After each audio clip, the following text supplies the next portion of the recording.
Recording. Play na. Yeah. Wala, hindi na soft drinks. Ako na. Drinks. Hindi, meron. Ito na, okay na sa akin. Masalan yung Dahil hindi ka dapat basta nakaw na ba? Dati nakakain ko naman yan.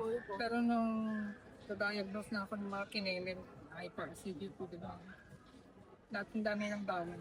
Ano, parang side effect ko ng ano, ng hormones. Kain, guys. Kain na naman ulit kami.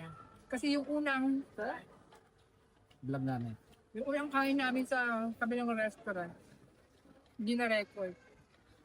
Sayang yung ano namin, daldal. Ngayon, make sure na naka-record na to. Kung hindi, wala. Wala na talagang makonsent. So kapag umuwi ka mamaya, magbabas ka lang. Bye, see you. 323. Anong number yun ba? 74. Pero nakabili ka na ng 80 half mo. Oo, meron. So So, ayun in na. order ko, oo nga. Sabay pa tayo, di ba? Sige, mauna ka na. Yun lang naman. Ako ba? So, in order ko is wonton soup na ano, plain lang, hindi spicy. Sa kanila is spicy. Spicy beef noodles. Spicy beef noodles. And Talaga namang ano, umaapaw yung wala ka din yun. hula-hula. Anghang. Ha. Uy, salamat kay kay Jasper, nilibre niya ako ng ano. Hindi ko. Pagkain. Ayaw niya magpalibre. Dahil kanina, yung effort pa kami kada daldan, hindi naman pala. Hindi mo na-record yung kuna natin sa cafe. Oo. Grabe si madam, no? Masaan sa ang bansa nakakarating. Ano lang yan? Kembot na lang. Yun. Soon kami naman yung ano. Pero plan namin pag-uwi, baka dumaan ng Australia or ano. Bago umuwi ng Pilipinas. Transit visa mo. Magdaan kami ng kahit anong... Uuwi na agad? Kararating nyo lang dito? Oh, may plan ako umuwi, hindi na siya makasama eh. Sa November. Ngayong November. Ako hindi. Ikaw maiiwan. Baka Kasi Kasi- sa work, wala pa akong ano leave eh. Ay, ikaw nakapag-live na. Hindi, pwede akong mag-work from home. Yun ang maganda. Oo. Kasi weekly, 2 days lang ako sa office. Tuesday and Wednesday. So, pwede ako magpaalam na siguro habang nasa Pinas ako. Work from home ako. Oh, Kaya hindi ko pa kailangan ng leave. ayun Mag-work lang. pa din ako. Ang lumbay. Yun nga Maiiwan. eh. So, isang buwan ka doon. Mga 3 weeks lang. Gusto ko lang mag-parents sa Pilipinas kasi. Miss ko na yung aso ko. Sa Pilipinas. Piliya. Speaking of aso, parang madaling malungkot yun. Lalo na pagka ikaw laging kasama talaga. Nakakalungkot kasi hindi siya marunong makapag-interact sa camera. Kaya mas namimiss ko siya. Dapat sinanay doon. Guys, sa mga hindi nakakakilala, Ren and Jasper is my newest friend from from Kumu family na hindi ko naman sila kakumu before. Pero we've met at the house of Hannah. Hi, sis Hannah. I miss you. Ay, ano. Nagkakakilala kami sa house ni Hannah. Yeah. Pandemic time din, no? Or tapos Post na. pa 2024. Tapos na yung lockdown. 2024. 2023, 2024. Kaya Hi, hi Kiktoy. Kiktoy, hi Juban, Clive. Si Juban. Si Gerald. G. Hi. Miss ka. Huwag ka na magtampo. Love ka namin. Miss ka na ni Ray. Oo. Huwag mo na malditahan. Sampaling kita dyan eh. Tuhanin mo madam, personal. Oo. Ayun nga dito. Nandito kami sa food court na to. Sila Park. Oh, food court ng Sylvia Park. Mount Wellington. Auckland. New Zealand. At sa susunod na araw, maghanap ako ng baka para makapagpasko. Ayun nga madam, pumunta ka ng Cornwall. Nakita mo ba kanina? Cornwall Park. Dito lang yun. Isang sakay mo lang ng bus, pwede ka na maglakad. Sabi mo oras ka dumating dito? Midnight. Midnight ng ano, 12. may pick up. Wala. So, nag-bolt ka. Uber ako. Ay, Bags. tayo dyan. May Mario, nasa, magkano? Ang mahal ko lang. Pitik na lang. Parang 900 pesos. Kung bindang ako. Pero wala akong magawa kasi gabi na madaling araw. Wala nang ano nun. Walang mga tree, walang... Merong bus, kaso hindi ko alam na meron palang bus papunta dun sa mga hotel na nagdadrop. Nalaman ko na lang, nakarating ako doon. May bus. May bus naman pala eh. Sayang. Sa Cooper pa. 900 din yun Paano sila napunta dito? Silang dalawa. Nag-reunion kami November bago sila umalis mag-flight. So paano ba kayo nakapunta dito? Nag-apply kayo sa agency, di ba? Yeah, student visa. Ako work. Working visa kayo work rin. visa. Yeah. And then yung flight nyo December before Christmas. Oo, so sa December 24 kami. nasa ano kami, Nagpasko nasa kami Alapaap airplane. kami nagpasko. Diba? Late kami nagpasko. Tapos nagland yung first ano namin sa Australia ng December 25 ng umaga. Layover nyo doon. Oo, 6 naman na 5 hours yata eh. Tapos Six. meron 6. May free Tapos kami na may ano. libre kaming lounge yung sa credit Wow. card. So kumain kami doon ng nagstay kami at kumain ng 3 oras. Pahinga rin. Para lang kinuha talaga namin yung para magamit yung free Oo. lounge na yun kasi merong isang option na 1 hour lang yung layover. Pero ayaw namin. Kaya nga, ang hirap. Ang hirap. Mahirap yung one hour lang. Bako nakaka-stress Pagka yun. baba mo, hanapin mo na yung ano agad. Gate mo. Na Yung 3 hours naman, ihakagol na ang gulo ka dun eh. Yes. Baka Hindi ko rin alam kung ba't sila nagdagan na flight. Parang walang, sino bang gugustuhin na may gano'n? 1 hour lang. Baka yung mga sanay na diretso Yung ano lang. lang. Kapag walang dala, siguro. Backpacker. Ano? Backpacker. Hindi sa baggage. Mga Australian kasi Sa ano mga siguro? sa ganyan. Ano. Walang issue yun kapag parehas ng airline. Ang mahirap nun, kapag 1 hour plus magkaibang airline, pag nagkaroon ng delay yung una, nga yung ano mo, yung connecting flight mo. Pagdating nyo dito, kumusta ang adjustment? Basta late na kami lagi natutulog. Kasi nga, 5 hours yung ano nun eh. Naka-DS. Night shift tayo. Sa Philippines. Kasi nung Tapos- time na pumunta tayo dito, naka-DSP pa. So 5 hours yung Difference. time difference sa Kasi- Pilipinas. So, Dito kasi sa South, pag November, tama, October to September to April. Yung, April ang summer. Ay, hindi. December. December to February. Ang summer. Sa summer nung dumating kami. Sa kaya medyo, ang naging challenge yun kasi alas 9 na, maliwanag pa. Oo, kaya So parang buhay na buhay pa rin. Oo nga rin, Jing. Kasi may araw. Kasi mag-walking kami ni Leo, alas 6. Pero Parang alas 3 pa lang ng hapon. Mga gano'n, Oo. mainit pa talaga. natirik po yung araw nun. Natirik yung araw. Pero ang maganda nun, yung transition namin sa weather, okay lang kasi since summer, parang hindi namin ramdam yung sudden transition na sobrang lamig. Katulad nun sa Oo. di ba maingat tapos biglang lamig. Kaya nga, nakakalo. Sa amin, nagkaroon kami ng chance na makapag-transition na Kasi mag-init tapos ito, papalamig. yung pinakamainit na is 27 degree kapag summer. Then, maabot siya ng Mainit mga na yun, 27 degree. 27. Oo, dito. Tapos, ang pinakamalamig kapag madaling araw, mga 15, 17, mga ganyan. During summer? Or 17, 18, ganun, ano pag gabi. Summer So, yun. hindi siya mainit. Malamig na yan, nasa atin. Parang nasa Baguio ka na rin nun. Oo. Ang lamig. Kaya nga dito nakasurvive kami kahit walang aircon. Sa Pinas, hindi. Natutulog kami ng ano.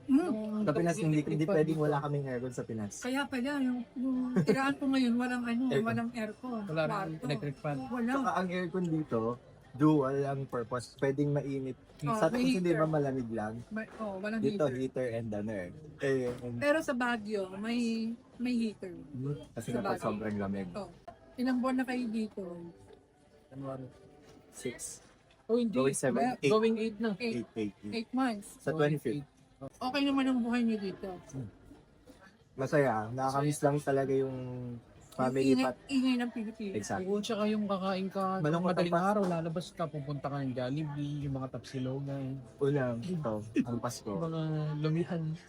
Malungkot. Wala din. Ayun, nag-New Year kayo dito. Malungkot. Wala mga fireworks dyan. Ay, Sa city lang. bawal. Sa city lang. Hindi doon sa may... So, kailangan dadesuhin. Kasi kapag Filipino ka, madi-disappoint ka sa fireworks nila. Kasi parang, Isa lang. di ba, building, tapos parang may lalabas lang na normal na fireworks para sa atin. Kasi sa atin, di ba, pag fireworks talaga, di ba, pabonggaan. Dito, wala. Pero okay na sa ano.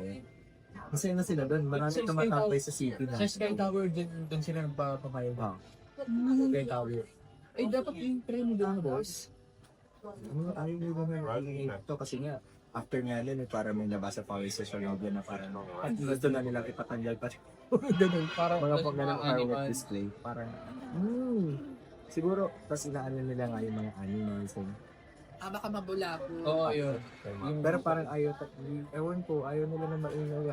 Taga dito. Yung nila din. Pero si Kuya, yung may-ari ng bahay na tinitirahan namin, Kiwi siya. Gusto niya nagbibideo ko. Gusto niyo yung Kaya mga nagkakaroon live. kami Hindi nagkakaroon. naman, nasanay na ganun. I don't know, Kasi dude. dating nakaganon na brother-in-law ng babae kasama na ako. Yun nga, nagiinom sila tapos bumili ng speaker pang video. Kaya nawasan mo ito na nag-video ko. Hindi naman naririnig sa Hindi. bus. Parang may ano eh. Sound. Oo, bakit? Siguro dahil medyo maluwag ng bahay. Tapos kapag Oo nga. makasarado na lahat, pag sarado kasi Hindi tinatry pa kong madami yun. lumabas eh. Wala, hindi malakas Ang yun. laki ng ano niya, ng kitchen, Oo, maganda yung kitchen. living room. Okay siya. Ang balak niyo dito, mag-migrate na or mag-ano na dito, mag-for good o... Nag-uusap kami. Hindi, gusto namin makakuha ng citizenship. Pero pag pwede. Oo, once na, pag may residence sila na, kailangan mo lang ng minimum of 5 years, pwede ka nang makakuha ng citizenship. Dito. So ako, parang gusto ko, pag nakapagkaroon na ng citizen na, pwede nang magbalik-balik ka ng Pinas. Pwede ka mag-stay ng hanggat basta meron kang, siguro mga 2 months, 3 3 months. Dito ko rin naman sa Pinas. Yung pathway niya kasi, student.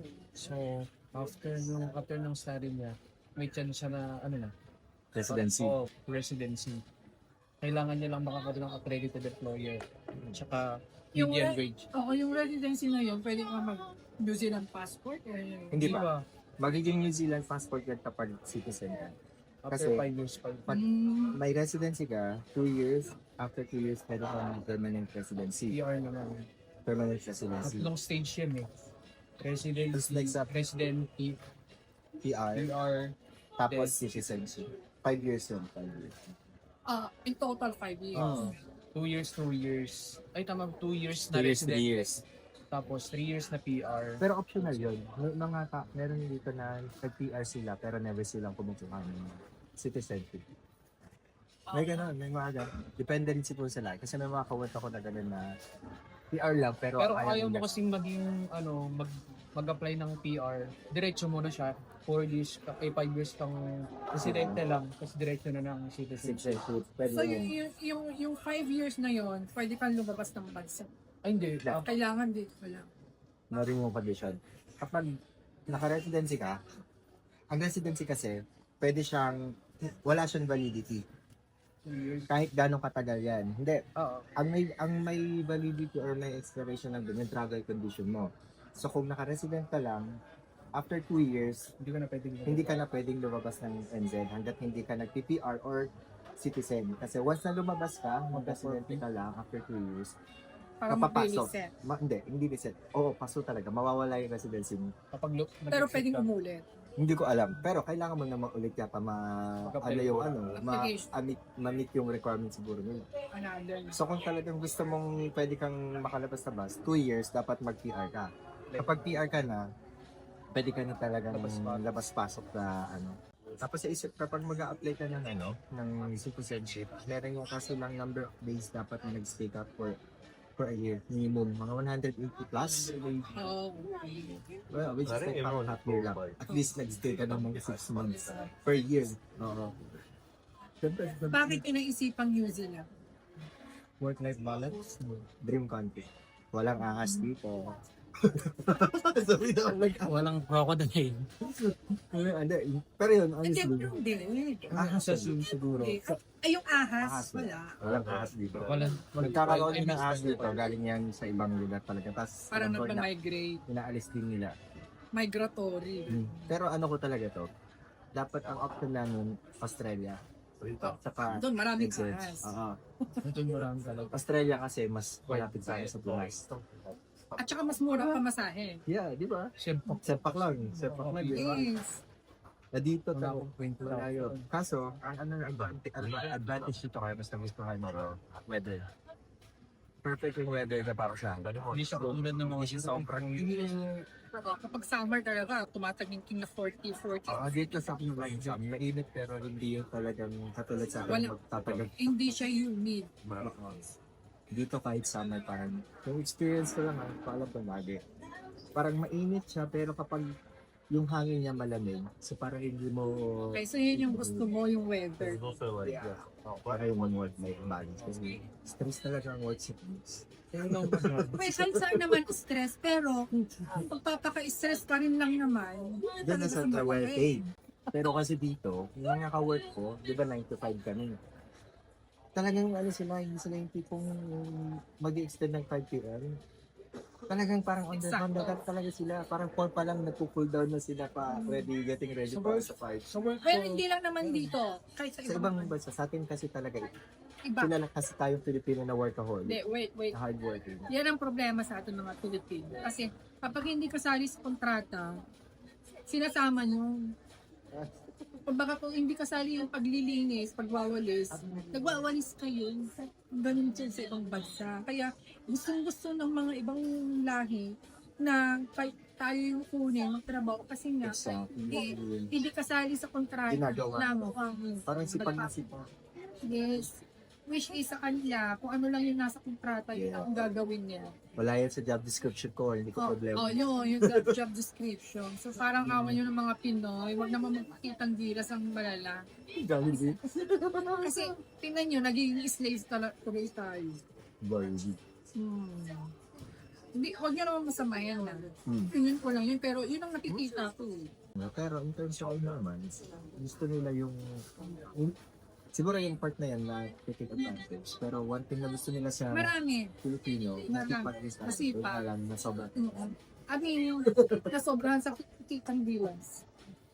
Yun lang yun. Sige, di na lang si Jollibee. Okay, going back, ikaw naman madam. How do you find Burn ko ka. New Zealand, Yeah. gusto ko yung weather kasi gusto ko talaga malamig. Pero nakakabwisit ng pag maniligo, nangangatog ako sa lamig, nanginginig gano'n. Alam mo yung tipong, imbis na makapag-shower ako ng maayos, makapag-hila. Magmamadali ka. Saka magmamadali ka kasi nga ng lamig mo. Oo. Yan lang ang yung disadvantage sa pero gusto ko yung weather. Kasi, hindi ako pagpapawis. Yes. Hindi malakit sa balat. Yung tipong pag nag-cleanser ka, walang sinasamong libag. Alam mo ba sa Pinas, problema ko lagi yung kapag papasok or maglalakad ako. Pagkatapos kong maglakad, talagang di ba pawisin ako sa Pinas. Dito never ko nireklamo yan kasi talagang kahit maglakad kami galing, di ba 15 minutes walk to? Oh, pagdating sa bahay, kahit hindi ako gumalaw, hindi tagaktak yung pao. Sa Pinas kasi sa init, talagang kada galaw ko doon, pag magpapahinga na ako, doon sila. Ayun yung ayun balikan sa Pinas. Sa Pinas kasi ang lagkit. Malagkit sa balat yung pawis natin. Diba ko ba dahil siguro nasa tropical. Pero marami pa rin nakakamiss ko. Well, una maganda sa kasi sa Pinas, December, Christmas and New Year, dahil masaya. Ramdam natin yung Pasko ko sa New Year's. Kaya pag December, nasa Pinas ako kasi, yun ang namimiss. Yun ang gusto. Hindi. Pero after New Year, gusto ko lang lumayas. Yeah.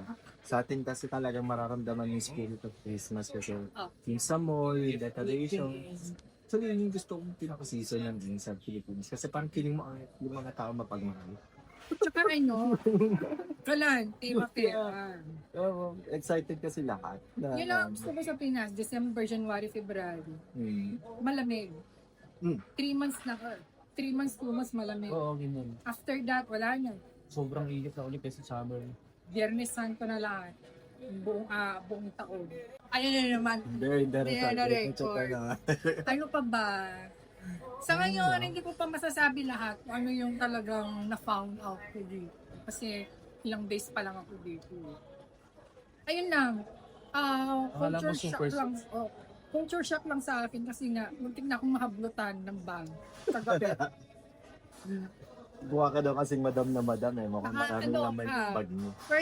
First time ko maranasan yun dito. Kwento mo. May lumapit sa akin. Nasa bus stop ako dito lang sa baba. Nasa bus stop ako, may lumapit. Kung mali tinitignan yung map ng nung journey, yung bus. Actually, sa bag ko lang nakatingin. At Baka parang tinitigan ko kagad gano'n. Baka naman mas lagpas pa sa bag yung tingin niya. Mas lower pa. Baka iba yung tinignan, gano'n. Mga tinignan kung kasya. Oo, mas lower pa. Mas Oo, lower pa. Sabihin ni Jota, hindi Dahlia. Ay kung nagsabi siya na, kumindat siya sa akin, I go sana. Hindi eh. Ang sama ng tingin niya sa bag ko eh. Kaya nga, lumayo na ako agad. Baka mamaya mampas pa ako nang wala sa office. Ayan lang, natakot talaga ako kagabi. Hindi ko, feeling ko tuloy, walang magtatanggol sa akin kasi wala namang makasama. Walang tao din. Meron, kaso nandun sila sa Kabilang kabila. yung waiting parang shed na Di ba dalawa yung waiting shed? magkatabi. Magkatabi, nandun sila sa kabila. Ako okay. lang mag-isa dito. Okay guys, doon din kami umani. Oo, yung lalaki, sa akin dumiretso. Ano number yung bus na? 74. Isa, yung bus stop na. So dadaan doon sa atin yung... Hindi, magkaiba Hindi, tayo ng magkaiba. bus. 74 siya to 98. Sa inyo, kakaliwa. Oo, tama. Kakaliwa, exactly. Hindi pa ganun pa. Galing mo alam mo agad Diba? Nag-expert ka talaga. Basta sa public transportation, Galing talagang mo maano sa Oo, ang galing. kahit sa aming bangs. Gusto ko lang din dito yung sa transpo. Siguro kahit hindi siya available ng mga ano. Pero Okay. sa tingin sa Okay. Part mahal ka niya. Compare sa atin sa Pilares, mas okay ang transport. Okay. Hindi mo kailangan kahit dito, yung peak ba yun, yung 9, hindi mo kailangan makipagsiksikan, Rush hour. o yung mga rush hour. Sa train, madaming Though may time din naman, pero hindi siya Dito. ka... Kahit saan naman, may rush hour din naman. Sa lahat ng mga napunta, may rush hour. Pero sa atin kasi ang rush hour, sobrang haba ng pila. Iba, peligro ang natin doon. Rush hour. Kailangan mo makipila, makidigma na makikipila ka. Yung sentensya de amor. Yeah. Ganun ang rush hour sa atin. Ako nga from Antipolo to BGC pag rush hour. Dahil 2 hanggang 3 oras. Stress ka ba? Yun, so, Ang gagawin kaya, mo? hindi, lalo na pililya sa'yo. Yes. Sa inyo. 4 hours yan, na-drive. Pupunta na Ayaw mo ba dito?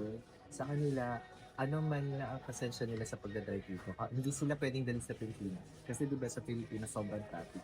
Ano nila nang gano'n? As in, feeling ko magmumura-mura ng mga tao. Oo, siya nga, Ano ka lang sinasarcastic eh. Hindi, mag-drive ka nga lang dito na mabagal na. Tapos parang na sila. Oo, galit na sila. Ganun din sa Qatar.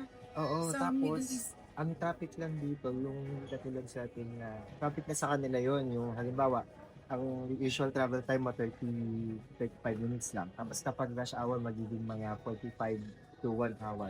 Sobrang traffic, parang traffic na sa kanila yung ganun. Ayan. Kaya sabi ko, ay, hindi sila pwede sa Pilipinas. Paano kaya tayo? Pero dito, sa'yo lang kasi kahit malayo ang pupuntahan mo, hindi ka abuti ng santo-santo. Mabilis lang. Kapag may sasakyan ka, accessible. Tsaka yung oras ng mga train, ng bus, talagang kahit sabi mong mali, On ilang time. minuto, pa rin. On time ka pa rin. At bawal silang dito kasi nirereklamo rin yung mga bus dito. Pag late yung dating ng bus, Nire-report ko nga yung Nire- may nagagalit pa na Sa utang. passenger. When na-encounter ako nagalit na passenger, bakit ngayon ka lang dumating? Ganun. Oo, yung sabi niya, tapos ang siste pa nun, hindi sumakay ako. Hindi nagpaliwanag yung driver, sabi sa akin, sa Tagalog, sabi niya, pasensya na late kasi parang merong nangyari or something. Tapos sabi ko, Sabi ko, it's okay. Tapos sabi nung pasahero, no, it's not okay. Ayaw talaga. Ayaw talaga pa tayo. Ganun din sa ibang bansa na nakita. Mm. Sa Pinas nga lang ang matyaga eh. Yeah. Kaya talagang... Pero kasi grabe sa atin, no? Kapag tag-ulan na, kawawa yung ang daming kawawang Pilipino. You know, nalulubog sa bang. Hindi nila iniisip kasi yun eh. Yung iniisip lagi nila yung yung kung paano sila magkaka-pwesto sa eleksyon. Mm. Tingnan mo, malayo pang eleksyon, pero nagpukumahal na sila. Politika na yung usapan namin. Magiging political analyst. May ano na sila namumuhunan. Oo, mas gusto nilang mahihirap kasi nga doon sila nakakakuha ng buhay. Target talaga nila yung mga yung mga nasa Squad area. Kaya madaling makuha ang loob kasi Ayun, so, mariwasip. Ayan. Opinion lang po namin. ako, yes. Well, ako nalulungkot ako for the Philippines. Mababaw lang yung opinion namin. Yeah. Ang mga personal opinion lang din, dun sa mga nasi-share na mga kakilala ko dito, lalo na yung mga pamilyado. May classmates ako na may mga anak. And then kapag nagkakatanong nga kami, bakit ka umalis ng Pinas? Bakit gusto mo dito? Nakakalungkot lang na ang reason nila is, ano na lang ang magiging future ng anak kapag nasa Pilipinas. I mean, ako personally mahal ko ang Pilipinas, kaso mas nakakalungkot lang na yun yung mga dahilan ng tao kung bakit gusto nila umalis kasi parang hindi nila nakikita na maganda yung future ng anak nila sa Pilipinas. Dito ba meron kayong health insurance? Meron. Buong taon yon. Yeah. So one year yung health insurance yun na one time payment ba? Yeah. Sa atin kasi, pangit ang health insurance pangit ang healthcare system natin. I mean, yung health insurance natin na selected lang. Yeah. Na parang ang sinasabi nila is, hindi ka pwedeng magkasakit. Kasi nagkasakit ka, bakit ganito? Ganyan. Kunti pa ng bawas sa Tsaka ang PhilHealth. pagkakaiba, Napakakunti ng Pagkakaiba? deduction. ang health insurance dito, almost fully covered ng government. Sa atin, Dito. in health insurance natin, ang laki ng binabayad ng mga employer sa PhilHealth. Pero Pero pag bago- ginamit na nila, napakakarampot lang yung nako-cover. And mas nako-cover pa nung private insurance nila na provided ng company, Ito di nga. ba? Yung hipag ko daw, tinanong pa siya, yung hipag ko, nung nanganak siya, ang bill niya is 100,000. Kasi cesarean. Pag nila cover ng PhilHealth. Ang cover lang ng PhilHealth niya is 15 or 16,000. Pero maano lang, Nakakaloka, ilang taon siya nagtatrabaho sa company. Tapos doon, nakakalungkot. Ako based sa personal experience ko sa Pilipinas, ang deduction ng PhilHealth 5,000 pesos. minimum, Ayun na yun. Ang monthly na binabawas sa akin 5,000. contribution, PhilHealth. 5,000. Yeah, nag 5,000. Depende rin kasi yan sa bracket ng salary. Pero ako, nakakalungkot lang na 5,000 tapos nakakakita ako ng mga healthcare, mga HMO na pwede kang fully cover ng mga pag 2,000 lang something sa company. Monthly. Tapos pag kailangan mo, ang mako-cover lang sa bill mo mga 10,000, 12,000 tapos ang sasagot nun yung iba, yung HMO ng private provider ng company. Dapat government na lang ganun. Kaya nga. Yun siguro yung isang need na i-improve kasi Dito, dito libre talagang ka, government kapatid mo. ang nakakover Oo, kapag parang- citizen sa mga citizen Parang sa ano lang din, sa Middle East, libre lang pag may insurance. Dito kahit wala kang insurance, di ba Leo? Depende lang kung sa lugar mo yung isipik mo lang yung GP, parang yung general practitioner ba yun Leo? Yung GP mo kung saan ka nakalocate. Hindi doon ka magpapacheck up, libre lang. Kahit hindi mo gamitin Wait yung lang. insurance mo. Ano ba talagang pangalan mo? Jasper or Leo? Leo. Pero yung Jasper, sa Wala lang, ano ko lang yun, yung name ko lang yung... Screen name. Oo, para ganun. Leo. Nasa Leo sila, para Leo. Kasi si Bitoy, Jasper ng Jasper. Yun yung alam nila talaga na ano. Tapos yung ba no? Oo, si Juvan. So after namin dito, magpapack and save naman kami. Oo nga, mamamalengke muna kami. Anong oras na ba? 6:30. Hanggang alas 10 naman yung pack and save eh. Yeah, itong mall, 7 lang siya 30 minutes na lang Sunday. sa travel. 7 p.m. Pero anong oras ang trabaho mo bukas? 4 p.m. pa ako. Makakapagpahinga sa pa. Tapos naman siya naman ay 9 a.m. 9 a.m. Pero work from home naman ako tomorrow. Ang mas okay. Siya, Tuesday, Wednesday. Nag-office Office niya. sa city. Sa city ka pumupunta pag Office, talagang mag-office. Ah, Dito ba, pag nag-apply ka ng trabaho, hahanapan ka ng sandamakmak na documents? Kailangan mo ng work visa. wala nga ano dito yun. Ako sa experience ko, So, CV, Ibig. may Reference. picture, wala, hindi kailangan ng picture. basta CV lang. Oo, CV lang, wala picture, tapos, Police clearance, walang ganun requirements sila dito. health insurance, wala. Mag-ano ka lang, pasa mo lang yung interview, yung process. Pinoy ate, Pinoy. Yun na. Naloko. So dito, mapasa mo lang interview, yung process nila after na siguro, yung background check, hindi mo kailangan kumuha ng NBI. Part ng employment or ano nila is, sila yung magba-background check sa'yo. Oo. Saka yung MOJ, Ministry of Justice, Yun nga, like oo, yung parang criminal yun yung check.